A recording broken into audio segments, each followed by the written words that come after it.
Hi everyone, Creeveen here from the comfort of my kitchen. In today's video, we are going to be looking at the names of stars and planets. We will be continuing to look at some of the newer names given to stars and planets by the International Astronomical Union. So in the last video, I mentioned the planets that were named by the 2015 push for the naming of planets. In 2015, it was just a handful 20 or so solar systems that got renamed or named. In some cases, only partly named. The planet got named. The star already had a name, so that was fine. Then in 2019, the International Astronomical Union did it again. And this time, almost every country that was a member of the International Astronomical Union got a chance anyway, which is a lot of countries. So this, if I've got this right, yeah, not visible from the northern hemisphere by the looks of it, and that's absolutely sensible because this is Ucluan, which is the word for we in the native language of the Pitcairn Islanders. So the Pitcairn Islands are a couple of islands, a small group of islands, way down in the southern hemisphere, down almost, I think, in the Antarctic Ocean, but very, very far south. This is going to be a little tricky because I need to click on the part of it. There we go, which is for the exoplanet, not just the star. So here we go. Ucluan and Lekil Sulun. I hope I'm pronouncing that right. I absolutely don't speak Pitcairnese, but Lekil Sulun is the word for children or little children in the Pitcairn language, in the language of the Pitcairns. So this, I hope you've heard of the Pitcairn Islands. If you haven't, I also wouldn't be surprised. They're not a country that gets mentioned very often, but they have a star and a planet named in their language as well. Now, of course, if I can find this, I hope I can find this. It should come up. There we go. I'll try to pronounce it. Boop boop, boop boop, boop boop. I'm not confident because this is a word from native Australian Aboriginal language, Boonwurrung. Boonwurrung. Again, not very confident in my pronunciation of that either. Yan Yan or Yan Yan. Again, not entirely confident. But these are the Boonwurrung words for boy and girl, child, a male child and a female child. These are native Australian Aboriginal words. Of course, one of the biggest, I think it is still the biggest language in Australia, is English, of course. There are various other languages from other parts of the world becoming popular in Australia. Lots of people go to Australia from all over the world. But there are lots of native Australian Aboriginal languages still extant, still alive. Of course, a lot of them are endangered, and languages can be endangered in a similar way to a species can be endangered. Languages can go extinct in a similar way. But there are native Australian languages that are still getting talked, still getting taught, still getting passed down from generation to generation.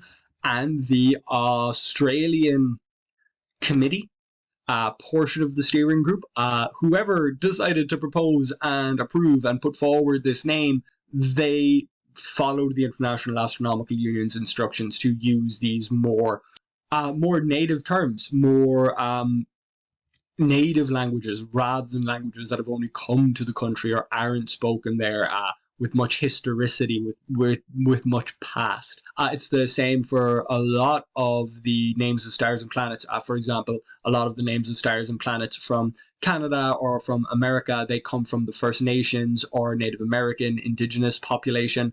I'm not entirely up to date on what exactly the correct words are even, but I do know that this push, the 100 Stars name that in 2019 put an incredible amount of languages on the sort of astronomical map. There are languages that had never been used in astronomy before that now had stars and planets named after them.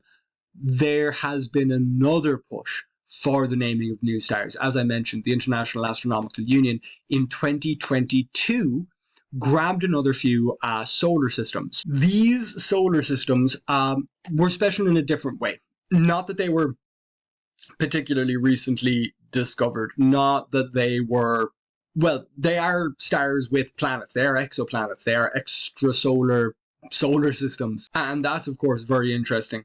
But these are stars and planets. Oh, this one's in Canis Venatici as well. That's nice. A neighbor, perhaps, to Tiran and Bran. That's interesting. Of course. So this planet, Hat P12, it was called Hat P12. Now it has a Hungarian name. And again, I don't speak Hungarian, but I believe it's Komondor, or something like that. Komondor definitely is wrong. That's the name of the star. Puli is the name of the planet. And those are dogs. Those are Hungarian words referring to, I believe, dog breeds, or at least a type of dog, which fits because Hat P12 is in the constellation Canis Venatici, the constellation of the hunting dogs. So, of course, it's Hungarian terms for dogs in the same constellation as the solar system that has its name from Irish mythological story about dogs. I was briefly taken by the coincidence that this solar system happened to be in the same constellation and was named after dogs.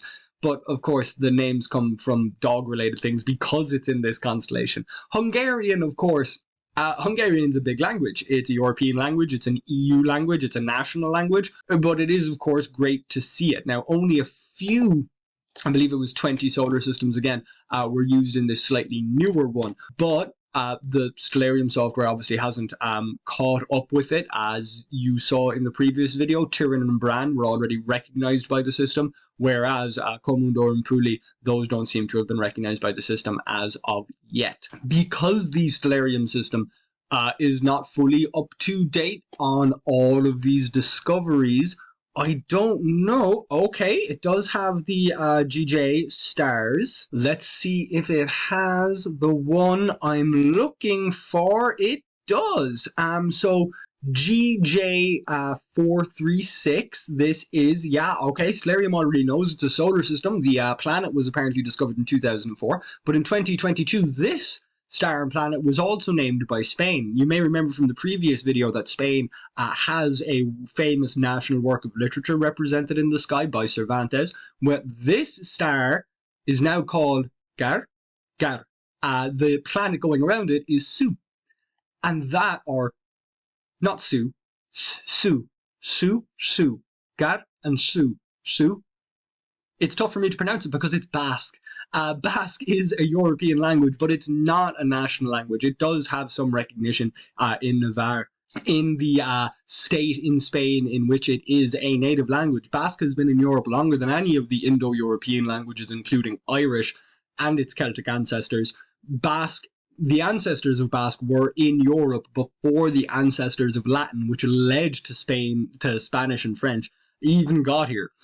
I like languages. I'm not a huge expert on them, but I hope it comes across that I am a fan of languages, and Basque getting a star on a planet named in its language, that's a nice piece of recognition for a language that isn't the national language of a country. A few of these other GJ stars have similar names. These are some of the stars and planets that the James Webb Space Telescope is looking at. So, of course, the James Webb Space Telescope is a huge leap forward in terms of our capacity to look at these planets. This one was discovered by the radial velocity method way back in 2004, long before the James Webb Space Telescope was launched. But the James Webb Space Telescope has the capacity to actually look at these planets, to look at the planets, to record wavelengths of light that are after bouncing off of the planet, looking at it directly.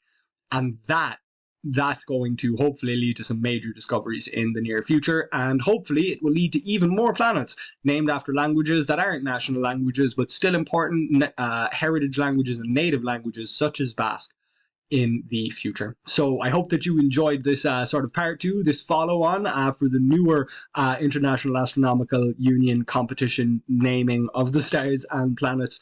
Hopefully there will be another one in the future. Hopefully I'll be able to preempt the next one. Hopefully I'll be able to talk about it before it's over. This one finished in December 2022, so I'm a few years late. Hopefully I will be early for the next one. And if you would like to be at least on time for my next video, it would help if you subscribed. Please do like this video if you enjoyed it. You can read some of this information on my website, queevinscontent.ie, and hopefully I'll see you back here next time.